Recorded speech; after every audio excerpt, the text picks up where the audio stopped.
ng bayan, maasahan anumang panahon.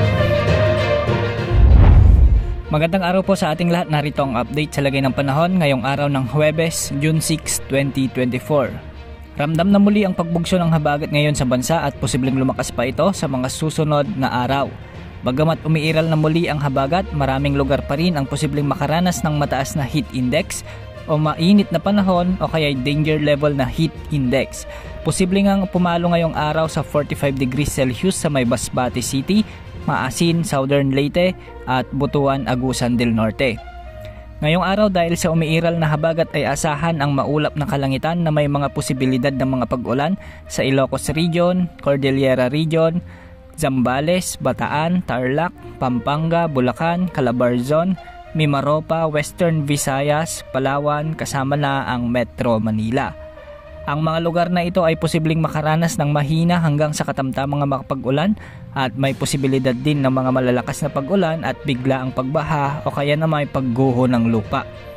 Sa natitirang bahagi ng bansa, sa Central at Eastern Visayas, kasama na ang buong Mindanao ay magiging bahagyang maulap hanggang sa maulap naman ang mga kalangitan na may kalat-kalat na pag-ulan dulot pa rin ng mga localized thunderstorms.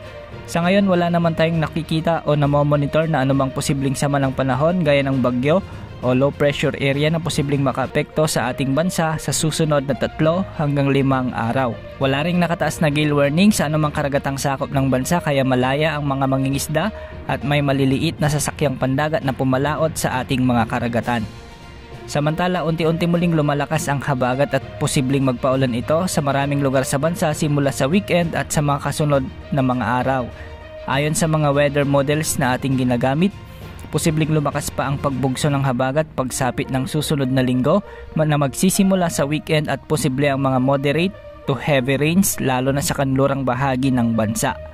Pinakaapektado ng paglakas ng habagat ang Western Luzon at Western Visayas lalo na sa mga lalawigan ng Palawan, Mindoro Provinces, La Union, Ilocos Sur, Ilocos Norte, Pangasinan, Benguet, Bataan, Bulacan, Zambales, Tarlac, Pampanga kasama na ang Metro Manila. Maging handa po tayo sa posibleng mga pagbaha at pagguho ng lupa sa mga susunod na araw. Yan ang update sa lagay ng panahon. Ito po ang weather update ng bayan, maaasahan anumang panahon.